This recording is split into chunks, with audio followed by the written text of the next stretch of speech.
Hello everyone, my name is Max Stokes from the Villa on Tour YouTube channel. Thank you so much to Chris for having me on the channel. I'm just going to chat a little bit about my thoughts going into Sunday's game. I'm an Aston Villa fan who makes YouTube videos. I go to every single game. I missed, a couple of games in the last sort of 5, 6, 7 years, the amount of time that I've been going home and away. So pretty much every week I'll be there following Villa in Europe as well this season. It's been great following Villa from the stands as well. So if you haven't already checked out my channel, Villa on Tour, go and check out. Thank you very much. I'll be there on Sunday at the Tottenham Hotspur Stadium as well, of course. So like I said, just going to chat through a little bit about Sunday's game, my thoughts on it from a Villa fan's perspective, because I think fans are so wrapped up in their own sort of clubs and stuff. It's always nice, I always find as well, it's always nice to hear other fans' perspective going into a game. So just a little bit about Villa's season so far. How have I found it? I think it's been absolutely fantastic. If I had to grade it, it's got to be a 9 out of 10 at least, to be honest. Then the only thing you can sort of fault us on a little bit is the domestic cups. League Cup wasn't great. Obviously FA Cup hasn't come around yet, but League Cup got knocked out at home to Everton. I always want to win a trophy so bad. So whenever we get knocked out, happened against Stevenage at home last year in the FA Cup, so it always annoys me a little bit because I've never seen silverware for Aston Villa. Now, Tottenham fans can sort of relate to that. Obviously they've won a trophy much more recently than Aston Villa. But I think, yeah, in the league it's been really, really solid. I think going into this season, you probably have hopes of equaling what we did last season. Obviously, beating Tottenham to Europe, getting 7th. It was a great season last season, but just the only thing that got me going into this season was the injury thing.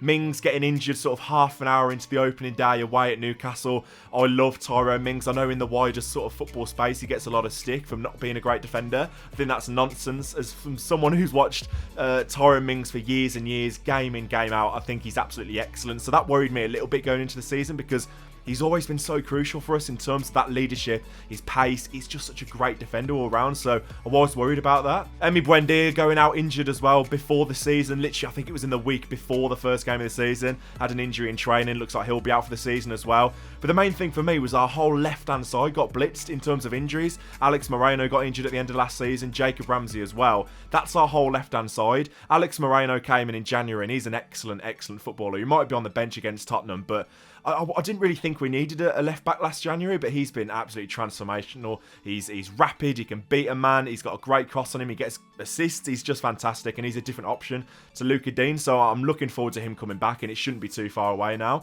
Jacob Ramsey, similar sort of boat, I think. He's an excellent footballer. He is so good. England under 21 regular. He's absolutely fantastic, Jacob Ramsey. And I think we've missed him this season. We have, because he chips in with goals and assists as well. But the fact that we've had those severe injuries to sort of 3/4 first team players, and we've still managed to sort of be where we are now, then that's testament to Unai Emery. I think last season was very good. It was a great season from when Emery came in. It was absolutely transformational. I think Villa had that knack of scoring early goals.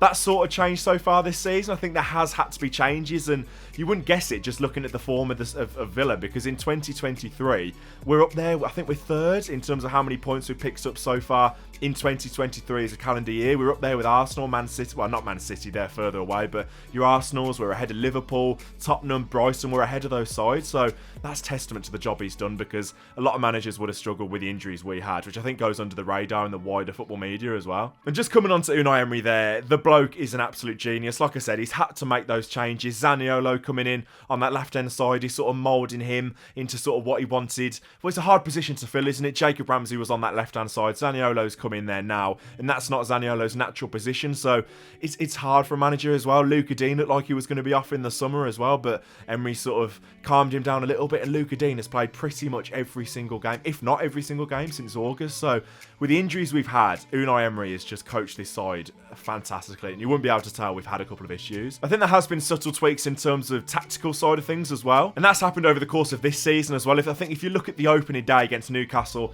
where it was a disastrous first game of the season, we lost 5-1. It was absolutely terrible. We got overrun. Everybody likes to talk about the high line that Villa play, a lot like Tottenham, but I think it was after the Liverpool game, the away game, where again we got battered 3-0. It could have been more that day. We did absolutely nothing away at Anfield. I know it's a hard place to go, but we were really, really poor there. Emery's got this system going on where the fullbacks push really, really high, but Kamara in the midfield, obviously it's Luiz and Kamara in that midfield, but Kamara drops back to act as that sort of third centre-half. And it's a really, really subtle tweak that's happened throughout the course of this season. Like I said, it was after that Liverpool game, which was a few games in, and it's worked brilliantly. And just watching Villa at the moment and watching Villa this season is an absolute joy. Honestly, Unai Emery gets the best out of every single player. Can't believe I haven't mentioned John McGinn yet. In the last game, just before the international break against Fulham, he was an absolute revelation. Obviously, scored a brilliant goal. He was excellent that day, John McGinn. Ollie Watkins has been exceptional this season. Under Gerrard, he really struggled, but this season he's been really, really good, and he's a formidable striker. Obviously, went away with England. Didn't do too much in that game against North Macedonia, but the service was poor. But I think you give service to Ollie Watkins, and he's deadly. Again, I think he's vastly underrated in the whole sort of Premier League scene. He's a very, very good player and extremely dangerous. I think if you look at Villa's stats in general this season, I think you would look at them and think, wow, they've scored a lot of goals, and we have going forward. We can be deadly. Scoring 23 goals at home in 6 games is unbelievable. We've only scored 6 away, and that's what brings me on to Villa's home form is perfect. 6 wins out of 6 games, exceptional. Away from home, that's the issue, and that might be music to Tottenham fans' ears. I think that's the main task now for Unai Emery. Can you fix that away form to obviously not match the home form, because we'd be winning the league, but just pick up more wins on the road? And I think this run that we've got coming up now, obviously Tottenham on Sunday, we've got Bournemouth next week as well. Historically, we're not very good going there.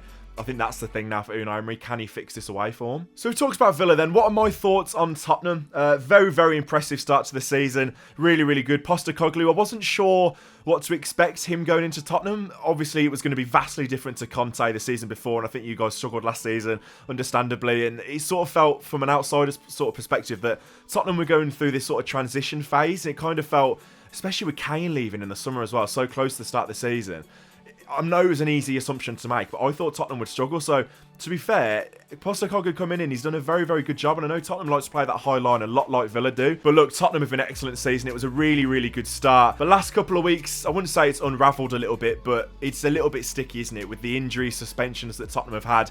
I'm buzzing going into the game on Sunday, knowing that James Maddison isn't going to play, Van de Ven isn't going to play. I'm buzzing with that. So that's the question now for Postecoglou. A bit like Emery, when you have them sticky periods throughout a season, how do you adapt and how do you get through them? So it's going to be interesting to see, especially on Sunday, who comes out on top. Which brings me on to my score prediction. Would I take a draw? Possibly, but I'm going to be positive. I'm going to go with 2-1 Aston Villa. We don't keep too many clean sheets, so I'll go with 2-1. Watkins and Diaby on the score sheet. I'll go with that, and I'd love that. So thank you very much for watching. Thank you for listening to me ramble about Villa for the last sort of 10 minutes or so. Go and check out Villa on Tour on YouTube. I'll be at the game on Sunday. Thanks to Chris for having me on. Very much appreciated, mate. All the best, and up the Villa.